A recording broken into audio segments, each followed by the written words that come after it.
Welcome to the Ernie Chambers Show.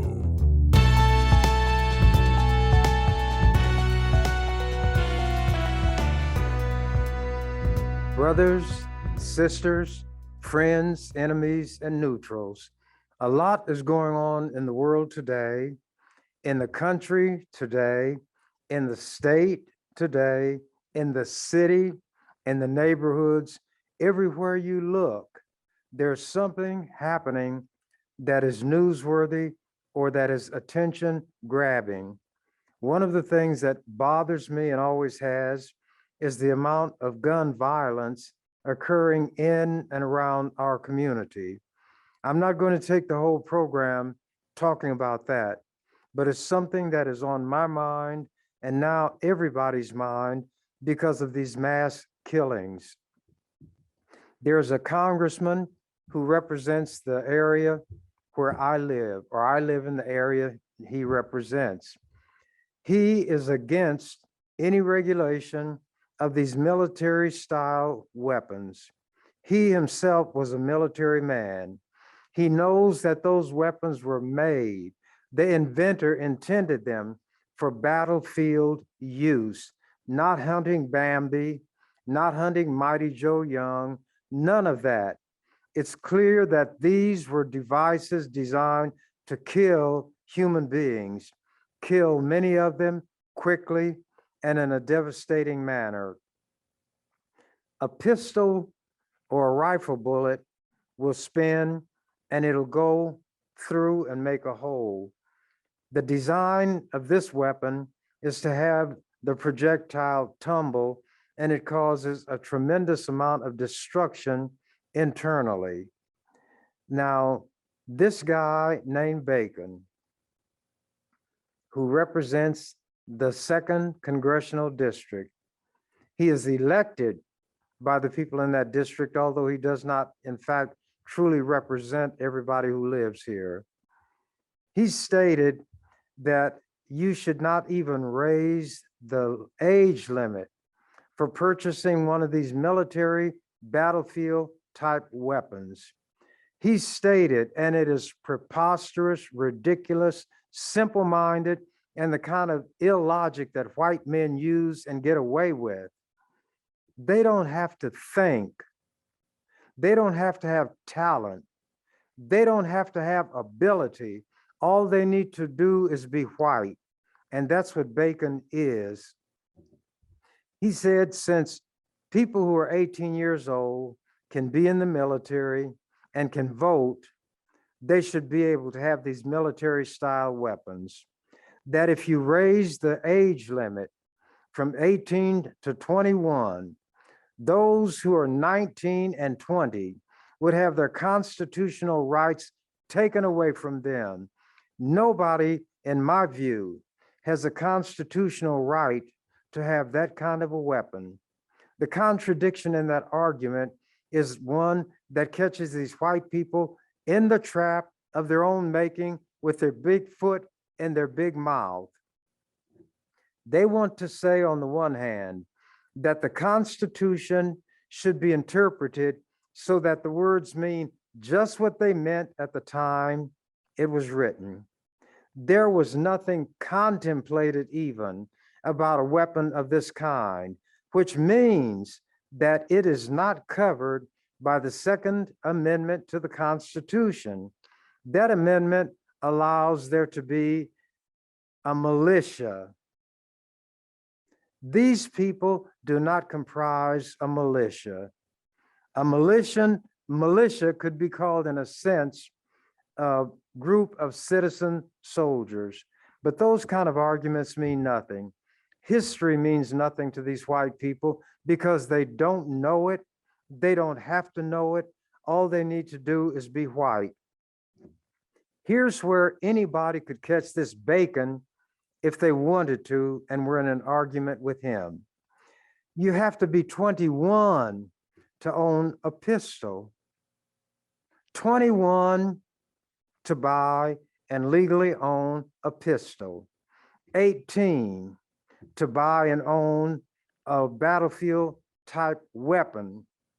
Now, Why does he say, on the one hand, that if you make these 18-year-olds who can vote and be in the military, wait until they're 21 to purchase one of these military weapons, why are you going to deprive them of that same right to own and buy a pistol?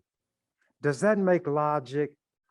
Very little that white officials say and do will make any logic, and it doesn't have to.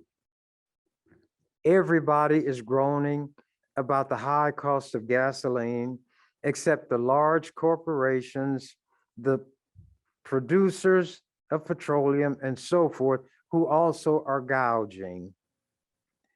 When somebody suggested that the governor of Nebraska should do like other governors have done and suspend the tax on gasoline, you know what that worthless rich man's son who never had to want for anything stated? Well, that would be a Band-Aid. It doesn't mean anything, so I wouldn't even consider it. That's what Ricketts said. When you have a lot, even though it's produced by his daddy, it's his. He never had a hungry day, never worried about having a place to stay, never wanted for anything of a material nature. Well, I won't go way off on a tangent because that would take the whole program. But it's like saying that for people who are in need and people who are working every day and some looking for work are indeed in need, he says nothing is better than something. Yet when he is pushing for something politically and he can't get it all, he says every little bit counts, every little bit helps, and he gives that argument to support what he's trying to do. But for people who genuinely are in need, where every little bit indeed does help, he casts that aside and says, well, it's a Band-Aid and it's not going to be done. Suppose you have a cut. A Band-Aid serves a purpose, doesn't it? We would not call a Band-Aid a tourniquet. But if you have a cut on your finger that may be infected, you don't need a tourniquet. That's what a Band-Aid is for. I'm in the process of writing a rhyme. I write rhymes about any and everything. Words just come into my mind. Words of every kind, words that you might find in the dictionary or no place, just invented in your head by mispronouncing a word. I am tired of there being people in office who will not take the governor to task. Where are the ministers? Does any minister you know of constitute even a pale reflection of what Jesus was? Jesus went into the temple. He took a scourge, which is a small whip, and they were selling livestock in the temple. Jesus drove out the animals and the money changers. These people will not even take to task ministers who have assaulted and sexually abused children of both genders and adults in some cases. Finally, the Southern Baptist Conference has come around to the conclusion that all of these preachers who were known to have sexually abused parishioners will have their names published. Why should they have been allowed to remain ministers? If you see a four-legged creature covered with fur, some of it is slick, some of it is yellowish, some of it is brown, some of it is black, some of it is white, but one thing they all have in common, long fangs. Then you need to be aware and wary of any animal of that kind. When these ministers are doing the kinds of things that they have done and their leaders protect them. You should be skeptical of anybody who carries the name or title reverend, preacher, priest, all of them. It's better to be safe than sorry. What I am going to talk about briefly is something that does come from history, but I want to tailgate on this war going on in Ukraine. There is no way Ukraine can beat Russia. First of all, not a bullet has been fired on Russian soil. No Russian buildings have been destroyed, no Russian roads destroyed, no Russian trains blown off the track. Nothing has been done on the territory of Russia. All of the artillery fire is within Ukraine. Even when the Ukrainians use howitzers, these large weapons, they are firing all of these weapons on the territory of Ukraine. There are people, white people in America, shedding crocodile tears for the Ukrainians, but there are other people who are not. I saw on the news when people were vacating the premises in Ukraine, in other words, they were leaving, there were African students who were physically assaulted and bodily, forcibly taken off the train and manhandled. The Ukrainians, not every Ukrainian, just like not everyone of any group, the Ukrainians are racist. This was done on television, attacking Black people. Why should I say I'm sympathetic toward these people who, if they could get their hands on me, would maybe take my life? Huh? You got an answer for that? Black people are supposed to forget and forgive everything. Let me tell you something else. How much money, taxpayer money, will be spent to wage this war against Russia?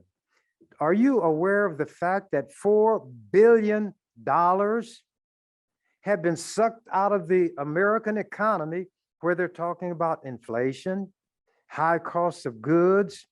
4 billion taxpayer dollars have gone to Ukraine.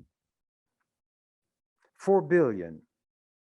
And they are talking about sending more to Ukraine. This never-ending war, the outcome of which anybody can predict. There is no way that Ukraine can whip Russia militarily. Oh, you think that maybe America should give them a nuclear weapon? Americans at the top have not gotten that stupid yet. Let's say you give Ukraine a nuclear weapon. They're not going to use it on Ukrainian territory. The blast radius is huge.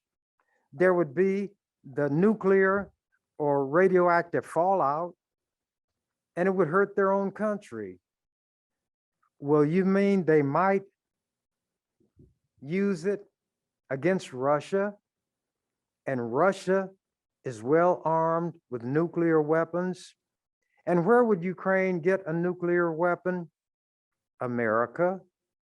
And if a nuclear weapon in the hands of the Ukrainians, put there by Americans, were to be exploded on Russian territory, do you think Russia does not have nuclear weapons and missiles targeting the United States? You think that Russia does not have the coordinates for, they call them power grids. A grid is where you have these interlocking, overlapping lines that would control electricity. Let's say that a power grid had too much of a drain, as happened in the northeastern part of the country some years ago. When one part of it went down, it pulled everything down, and there was a huge blackout over the northeastern part of the United States. And that was not because of an explosion that destroyed the power grid. There was just too much being drawn from it in a way that it was not prepared to handle. So when this domino went down, it pulled this domino, which pulled this one, and the whole thing went out.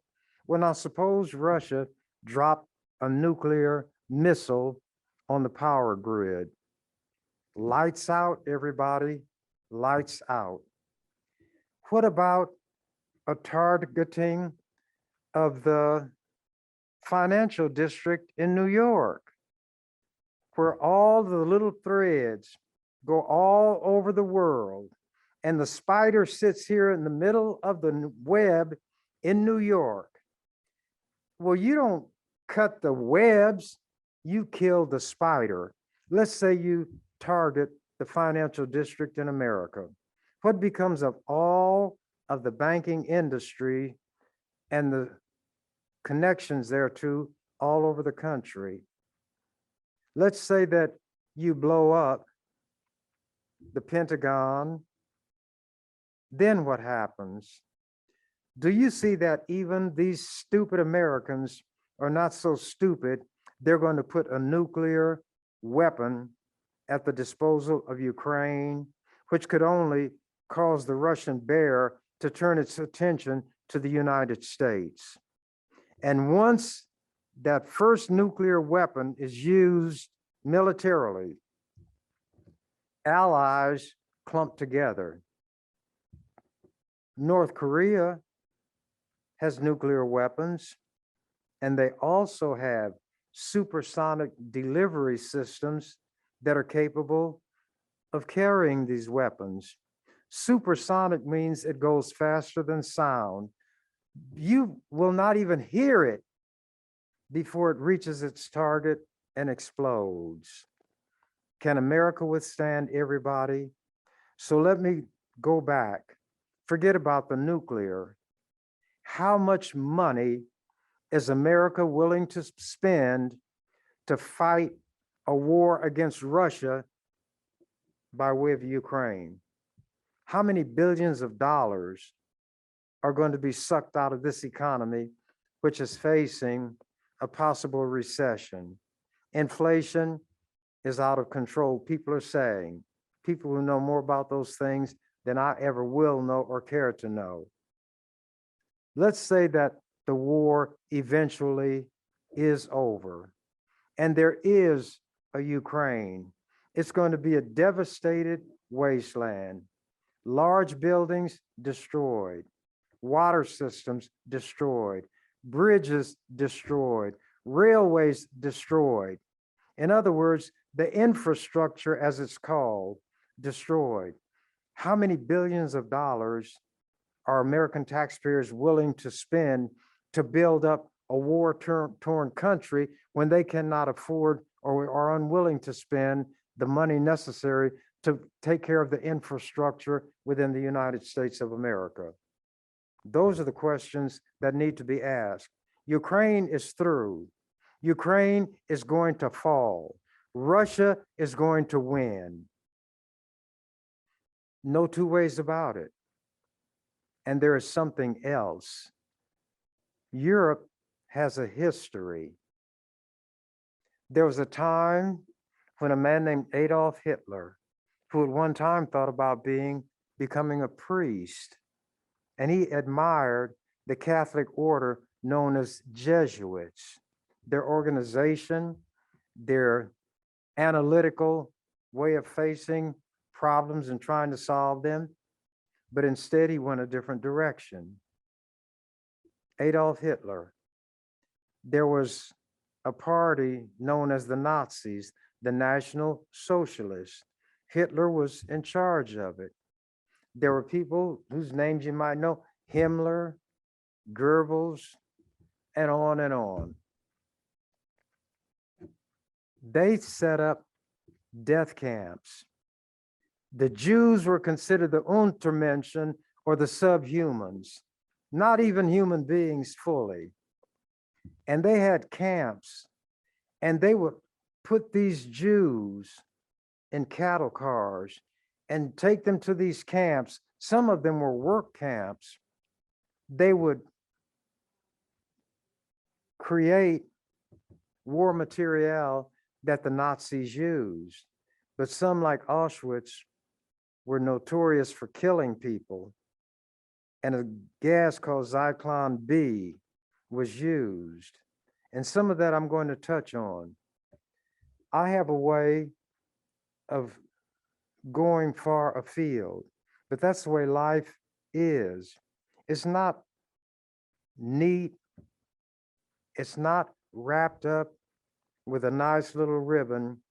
In other words, it's not a tisket, not a tasket, not a green and yellow basket. That's not the way life is. Guess which groups of people were gassed and otherwise slaughtered by the Nazis?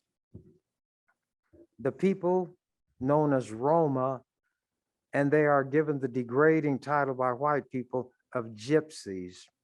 And the word gyp comes from that because they were supposed to be tramps and thieves. The gypsies, the Jews, and Russians, Nazis slaughtered Russians.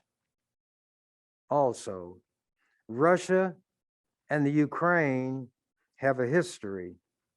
Why would I say that Russia and Ukraine have a history? Weren't the Nazis the one exterminating Jews and others in the death camps?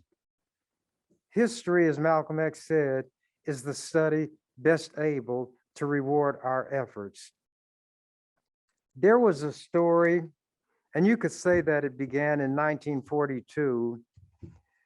There was a group, a special elite group that people know as the SS, the Skullhead, the Schutzstaffel. They were not really soldiers. They ran the death camps. And in 1942, the SS chose a small village that was northeast of Warsaw in Poland. The name of that village was Treblinka. It became the model for death camps. It was not a concentration camp where you imprison people or a work camp where they work. It was exclusively for the purpose of killing people. In 1 year, more than 800,000 human beings were killed in Treblinka. It existed only to mass produce death. No work was done other than the work of death. All kind of efforts were put into ways to kill people. At Treblinka, there was what was called a Sonderkommando, and it was originally composed of Jews from Warsaw, and they were put to death and then replaced by new arrivals, and they worked in the death camps. And as long as you were a member of this Sonderkommando, you did not die.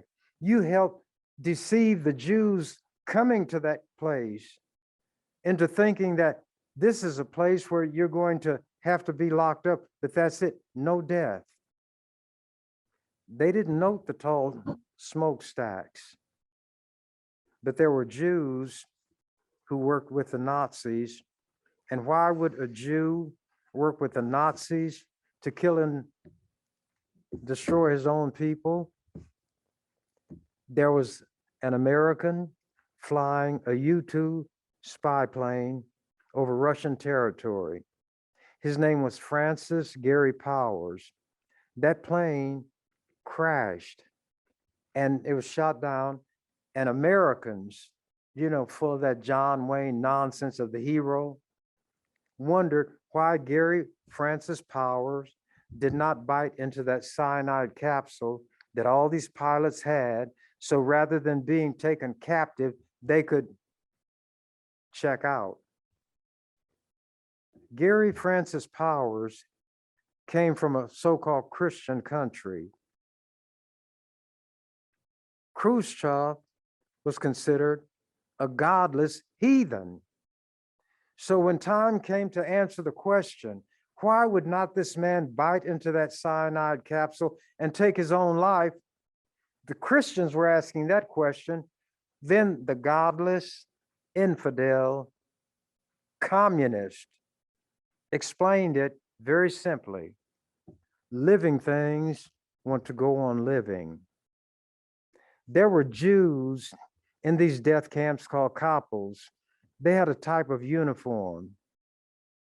And as long as they did what the Nazis wanted, they felt that they could buy another day of life for themselves. And they knew the end might come because they replaced Jews who had been in that role and had been done away with, and they knew they themselves would be done away with. But being a living thing that wanted to go on living, some of them, they helped do the work of destroying their own people. There were other Jews who said, and they met that fate, I will die before I do that. And they died by the tens, the hundreds, the thousands, the tens of thousands, the millions. And the architect of the Holocaust, the extermination of all the Jews in Europe, Adolf Eichmann, said, I will leap into my grave laughing, knowing that I've presided over the destruction of 6 million Jews. He went by the name of Clement after the war, and it may have been Argentina where some Jewish operatives from Israel tracked him down and captured him. They drugged him, put him on a stretcher, and when they took him on the airplane, they were, quote, doctors who were taking this, quote, patient for treatment in Israel. And that's how they kidnapped and got Eichmann back to Israel to stand trial. He was in a glass cage. And when Israelis came to the courtroom, they were stunned at what they saw. It was not a huge knuckle dragging individual with hair growing on the backs of his hands. He did not have eyes that were like slits, little dancing green eyeballs that would mark him as a two-legged predator. He was a normal-sized man, wore thick eyeglasses, black rimmed, and could have been an accountant working in the corner of somebody's office, adding, subtracting, and embezzling. And people couldn't believe that this is Adolf Eichmann. This is the architect of the final solution. And he was represented by a Jewish lawyer. And this lawyer put up the best defense that could be put up for somebody like Eichmann. And this lawyer took his oath as a lawyer seriously. Everybody was entitled to a defense. Everybody was entitled to the best defense possible. And any defense allowed under the law was to be put forward and pushed energetically. And there were people who hated this lawyer for what he did. But the Israeli leaders knew there was no way Eichmann could escape from this net alive. They wanted to have this show trial. They wanted the world to see that when the worst human being who ever walked on the earth was captured, he was not taken out and unceremoniously shot. He was not unceremoniously gassed as he had overseen the gassing of so many people.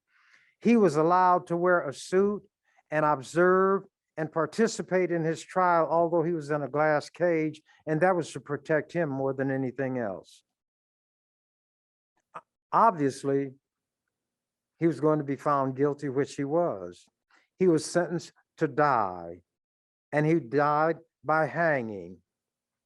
He was cremated, and his ashes were spread in the Mediterranean Sea from an airplane.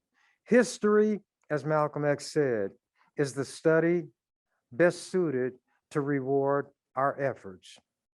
Am I getting off the subject? I wanted to give a little background on these death camps. Now let me read something. At Treblinka, there was a Sonderkommando, which was originally composed of Jews from Warsaw, many of whom were put to death and replaced by new arrivals, numbering about 1,000, supervised by the Germans and surrounded by Ukrainian guards. Ukrainian guards who carried out the work of extermination and recovery for which the camp had been set up. Ukrainians, the ones that people feel so sympathetic toward, have a history. Their guards, Ukrainians, guarded the worst death camp during the Holocaust. And the only exclusive death camp was Treblinka in Poland. The SS Schutzstaffel ran it. Ukrainians were the guards. So when hypocritically Vladimir Putin talked about the denazification of Ukraine, he knew his history, other people didn't. I have something I'm going to read. The date of this article is January 20th, the year 2020. It appeared in the Sunday Lincoln Journal Star. I've been called anti-Semitic because I strongly condemn the Jews for the mistreatment of Palestinians, stealing their land, killing old people, blowing up their homes, taking their land, which the Jews said that they were going to set aside for Palestinians, and building what they call settlements. And white American presidents have gone along with it.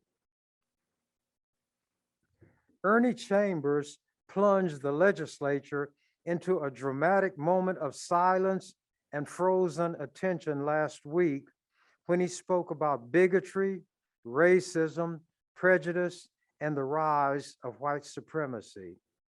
The swastika vandalism at a Jewish synagogue in Lincoln, decried by Senator Anna Wishart, prompted the moment. The legislature has heard Chambers speak on the topic of prejudice and racism many times, but this was different. Senators, some standing, turned around to focus on him. It was absolutely quiet in the chamber and no one moved. Perhaps an early reminder that the legislature is going to lose that voice at the end of this year as Chambers is term limited out for the second time.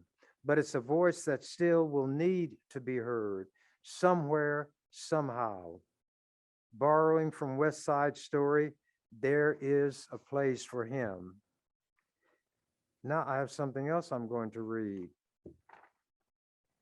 I don't just talk. When I'm put in a position, I use whatever tools are at my disposal to accomplish the work which is to be accomplished by somebody in that position. When I gave that, as I mention all the time, that affirmation, when all of us were being sworn in, others took an oath, that I would discharge the duties of that office to the best of my ability, I meant it. Anybody who had a problem which fell within the ambit of that work of a state senator was one of my constituents. I frequently said on the floor of the legislature, I was elected by district, but the entire state comprises my constituency. Everybody in the state of Nebraska, anybody in the state of Nebraska with a problem that falls within the range of what I should do as a senator is my constituent. My title is not legislator from the 11th district. My title was state senator, not district senator, although the people in the 11th district felt they were the luckiest to have me, and people outside that district envied them because they had me. But the president at that time was going to visit. Well, let me read the resolution that I put forth. There were white people. They could have done it, but they didn't.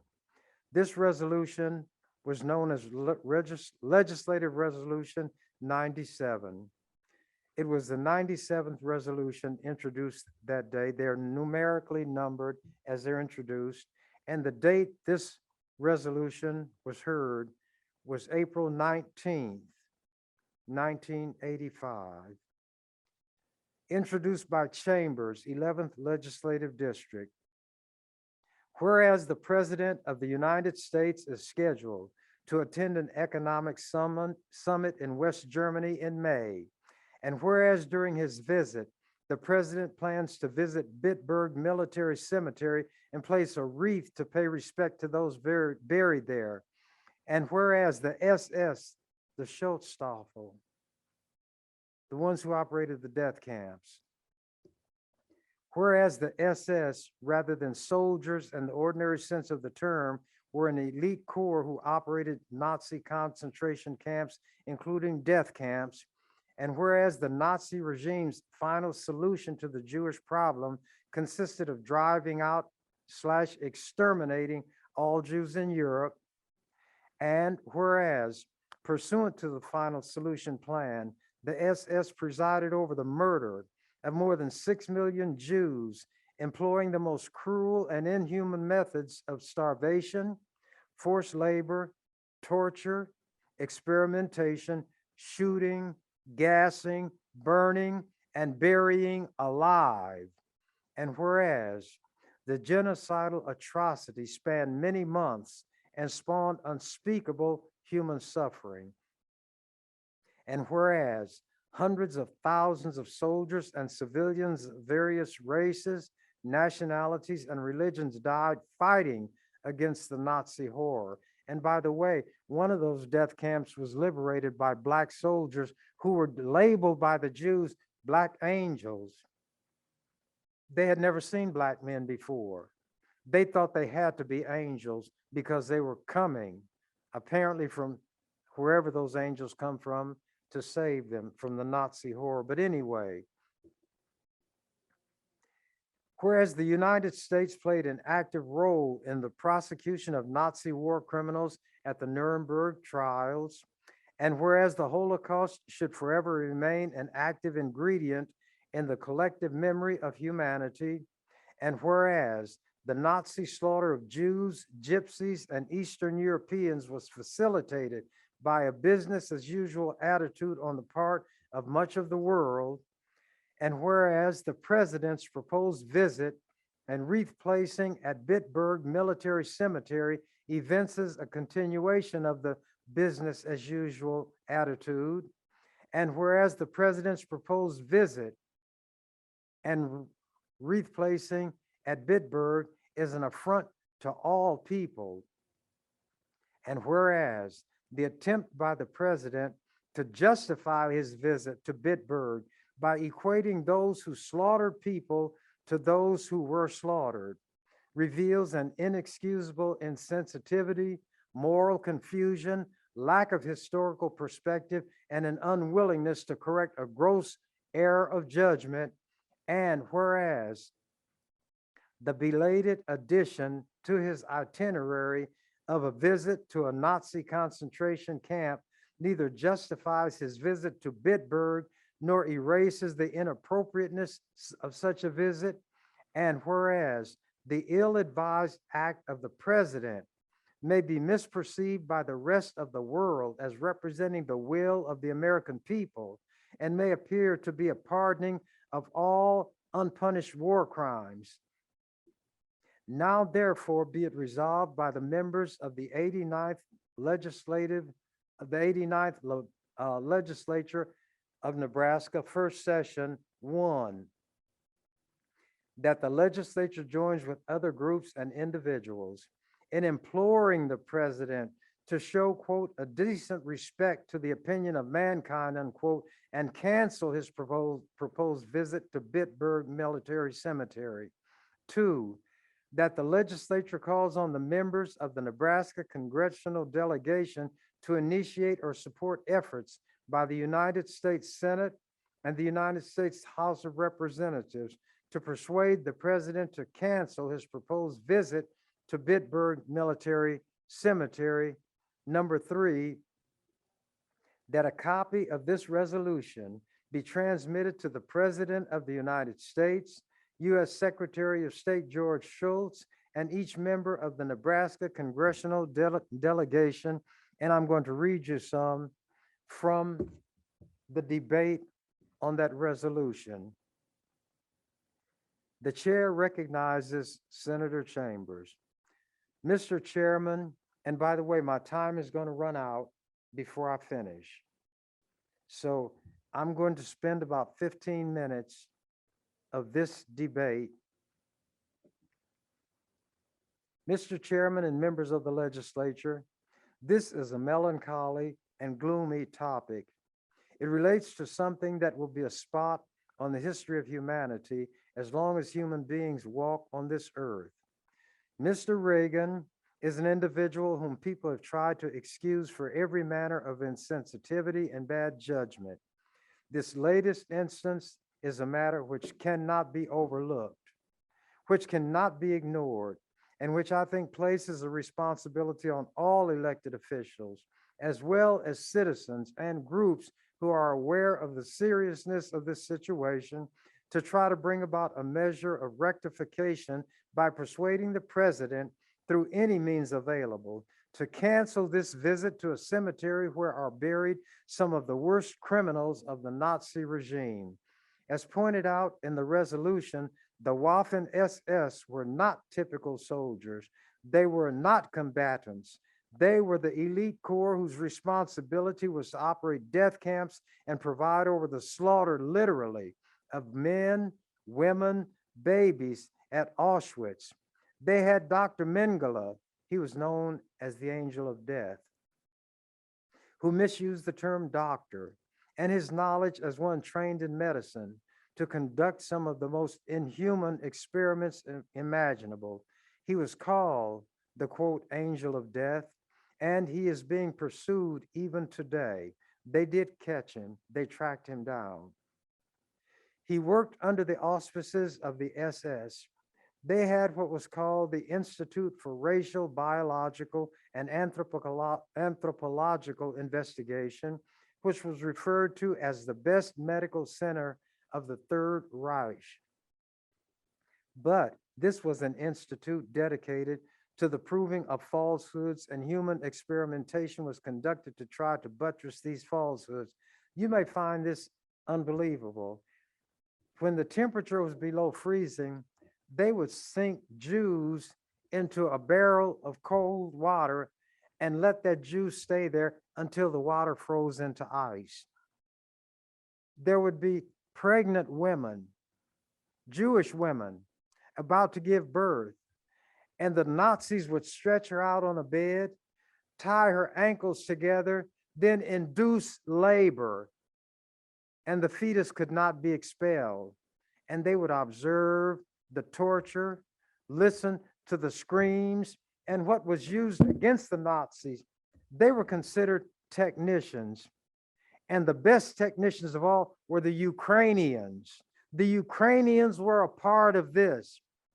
The Ukrainians who are asking America and are receiving billions of dollars in aid. The Ukrainians who are prejudiced against Black people were a part of this. and they kept meticulous notes. They were scientific to the extent of documenting everything and unemotionally, without any doctoring up, wrote in cold, scientific, clear terminology exactly what was done, the impact, and the thing they liked more than anything else was to have twins. And they would treat one a certain way, treat another a different way, and then determine how these identical twins reacted to their circumstances. But anyway, to get back to this,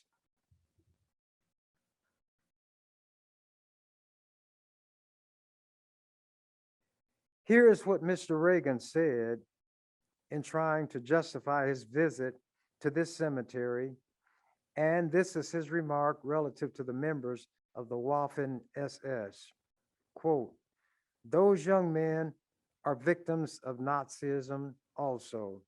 Even though they were fighting in the German uniform, drafted into service to carry out the hateful wishes of the Nazis, they were victims just as surely as the victims of the concentration camps.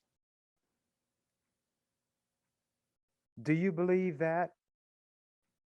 The ones who carried out the tortures were as much victims as the ones they tortured?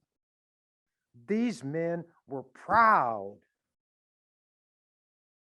to be members of the Waffen SS. That is how Reagan justified them. They were the victims. The SS tried to use other means of slaughtering Jews. Senator Hefner, before they arrived at the gas chambers, there were ways found to try to kill them. They would line them up along trenches and shoot them in the back of the neck. It was determined that this kind of killing placed too great a psychological strain on the SS officers who had to do it because it created an identification between them and the victim. They saw the kneeling, unyielding victim, and it was too hard for these killers. So they had to develop another stratagem. They took trucks and sealed them hermetically. They were vans, and put the Jews in the back of them. And as they transported them to the place of burial, carbon monoxide was piped into the truck. When they reached the place of burial, the bodies would be stacked against the door where the people tried to get out, because living things want to go on living.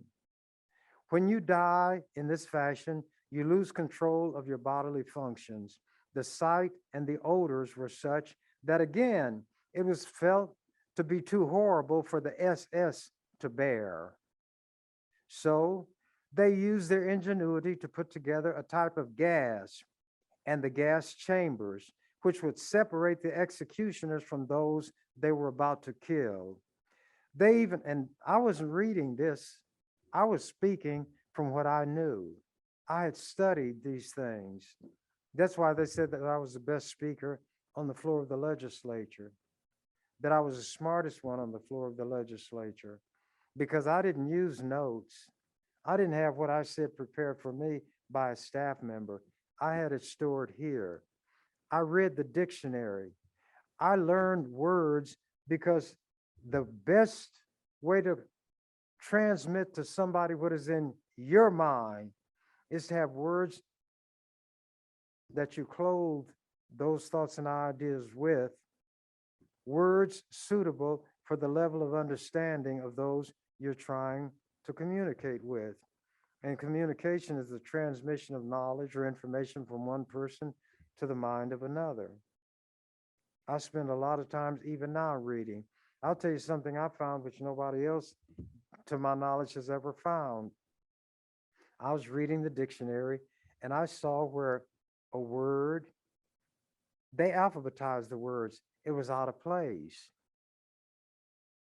It was put above words which it should have been below. And I'm going to call it to the attention of the ones who manufacture the dictionary and it was a collegiate version. I don't think people read the dictionary like I do. They look up words, but they don't read it. And I'm going to say that somebody who loved language put together this, well, it's like a trust fund. And if somebody loved language and read the dictionary carefully enough to see this word misplaced and would call it to the attention of those who were running the company at that time, not only the trust money that was originally put there, but all the interest that was derived from the investment would be given that person as a token of appreciation and an example how reading, instead of just looking up words, can pay off in more ways than one. I haven't made that move yet, but I'm preparing to do it. And I've known about this for several years, but I just haven't acted on it yet. But at any rate, let me get back to this. As I read it, my mind conjures up images, not only of what happened to Jews, but what happened to Black people during slavery. Black men were burned alive. They were beaten to death. They were placed between horses that were forced to run in different directions, and they would beat the horses until they would tear the person apart. And if he was strong of ligament and wouldn't be torn apart, those people had some who knew a little bit about English executions. The drawing of quartering, the drawing had two meanings. One was to be put on a sled that had no wheels, and it was drawn through the streets of England to take this person where his head was going to be chopped off, or he or she was going to be hanged, even if he or she was as young as 9 years old. And the people could throw urine and feces and give them a bad time. That was one way of drawing them. The horse drew them, horse-drawn carriage. And the quartering came about when they would have the person spread eagle, and each limb was attached to a horse. And the horses would be compelled to run in 4 different directions. And some, it would take so long to pull them apart that they would take a sword and cut the joint, sever it, and that arm would be gone. And those were the things that the white people in England did, you know, where they're supposed to be so civilized. And people in other parts of the world said, parts of Europe who knew about the English, said they have the most humane laws and the most barbaric punishments. But to get back to this, I'd read, by the way, about tortures, and I wondered how one human being could do such a thing to others. And that's why I was drawn to study as much as I could about the Holocaust. Anyway, let me continue.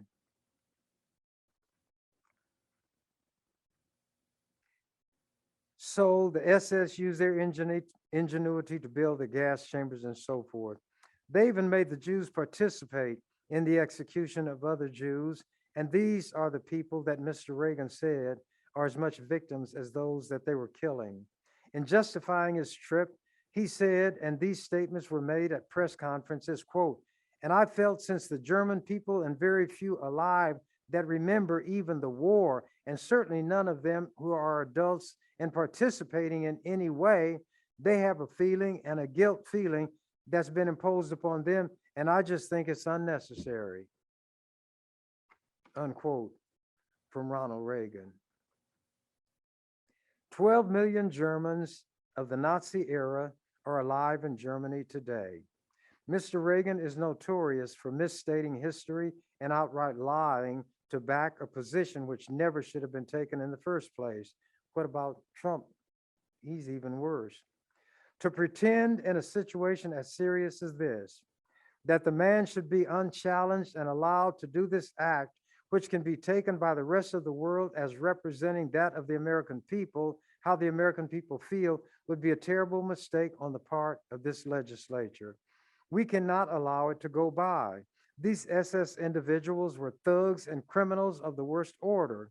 Suppose Mr. Reagan were going to lay a wreath on the grave of Al Capone, or Legs Diamond, or John Dillinger.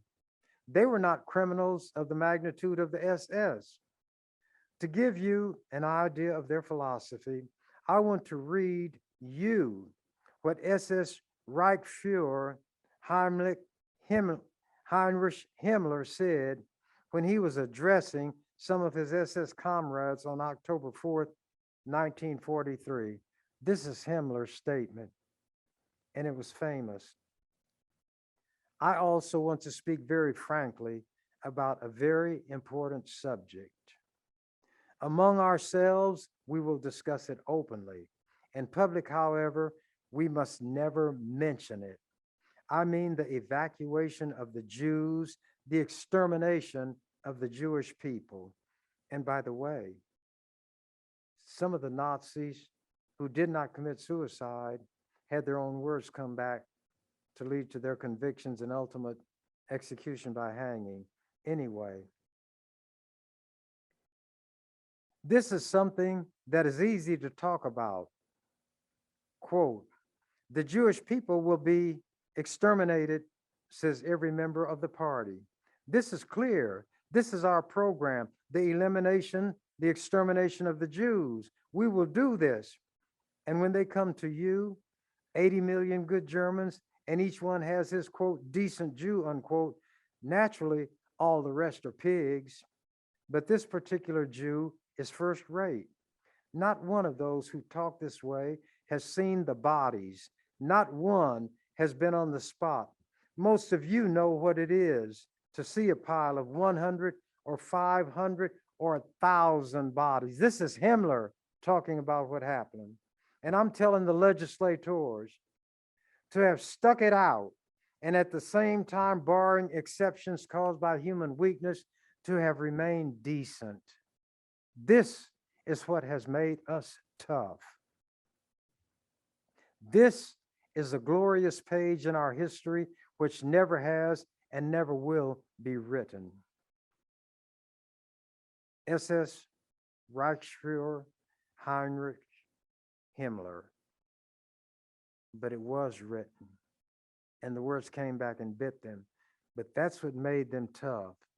The stacks of hundreds, thousands of bodies, and Ronald Reagan wanted to go lay a wreath at the cemetery where these types of people were buried. Back to what I said to the legislature that day. The time that I said I was going to take has passed. I'm going to end this the way I do each of these gatherings, these set twos. As said the canary, when made aware that the door to the cage was ajar, I'm out of here.